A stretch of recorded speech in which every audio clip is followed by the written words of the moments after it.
Hey guys. So tomorrow I'm headed to church. I have to be home. When I get home, I have to go right to bed because I need to be up by 10 to leave around that time to get ready for church because that's part of my routine this year. And I will say that marijuana and LSD, but mostly marijuana, has helped me build a stronger relationship with God. And God is whatever you want it to be. Now, I don't feel like God is meant to be meant. It's not to. It's not. He's not a mock. He should not be mocked. His name should not be said in vain. I know this channel. There's a lot of hypocrisy on my part. There's a lot of contradictions. I'm a paradox at times. So the first time I did LSD, it made me very hypersexual. I didn't really get that my second trip. Because honestly, guys, the second time I did it, I almost felt like I lost my sex drive because I couldn't, because you're I don't know about women, but when you're a guy, your dick sort of shrivels up in you. And this time, I couldn't feel anything for like nearly the whole day, virtually the whole day. But what I'm saying is, point of this video, my next trip may be my last trip because one of my subscribers pointed out, they noticed my handle, it pays homage to the fictional lawyer, attorney, Roman Israel. And I have aspirations of getting into the legal field from that movie. So it's like this. It's like if I was a dentist, right? Imagine if my teeth were all jacked up and I want to help people clean their teeth, or I want to be an orthodontist. I want people to straighten their teeth. I have a fucking overbite. I used to have an overbite, but imagine if I have messed up teeth and I want to be a dentist. Or I remember this story on MTV True Life. This girl, she had an addiction to eating emery boards, and she wanted to work at a nail salon. She wanted to go to school to work in a nail salon.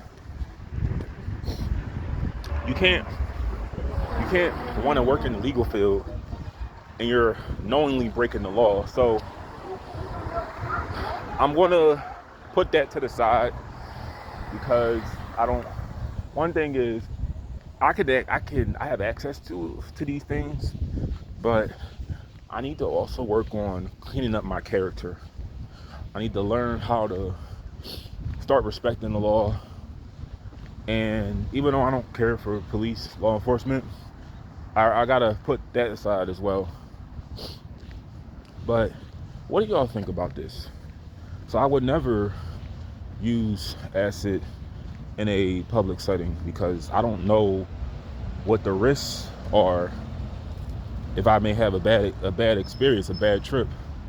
But I think church is one of the best places to do acid because not the inventor, nobody, I don't want to say invented anything because everything comes from the earth, everything comes from God, everything starts there. I'll just say that the guy who came upon LSD in a lab, he said that this is good for the soul. And let me say this.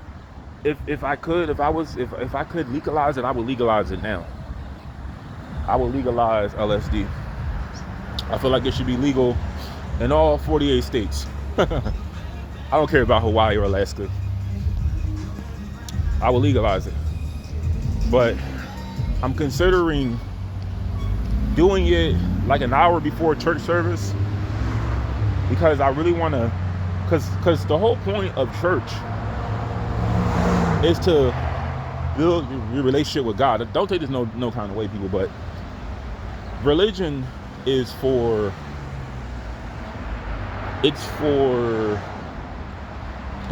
code and conduct. The rules of the world. That's religion.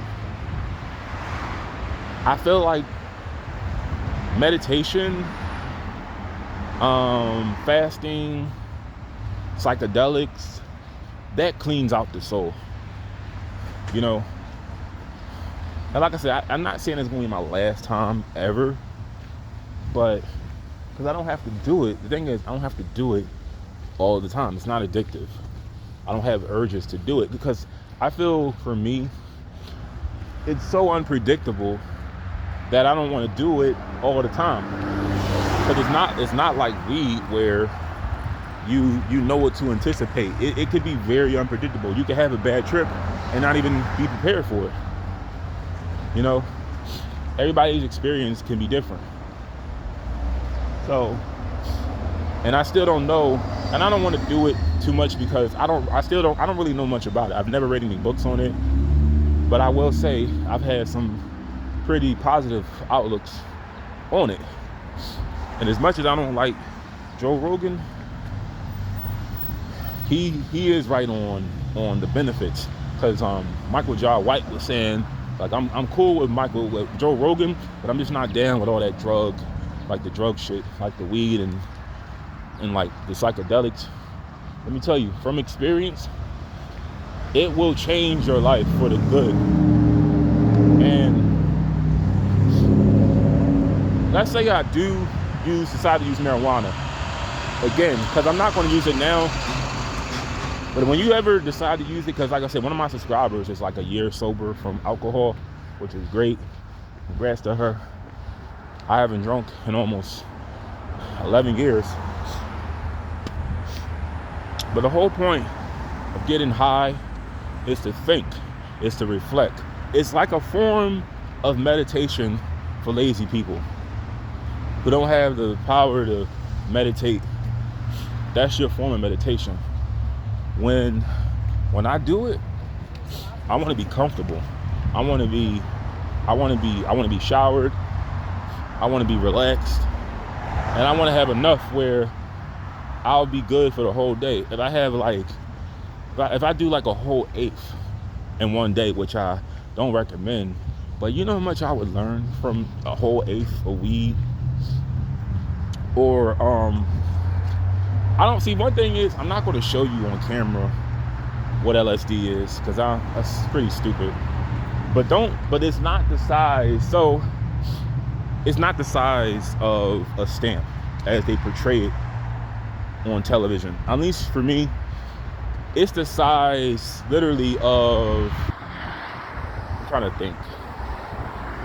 It's really tiny. If you know what a Skittle is, or it's like a little piece of candy, right? It's like half a Skittle. Like a Skittle, like the size of a Skittle is the amount of two stamps of LSD. That's how small it is, and that's how intense the drug, the chemical is. I don't call it a fucking drug. Don't let the government tell you what is a drug and what's not a drug. But it's very intense, and I'm considering going to church, because church, I think, is the best place to do it. Especially, I'm around good people. There's no YNs in church for the most part. But yo, I can control myself doing it in a public setting the most, but I don't want to. But at the same time, I don't know. I'll think about it.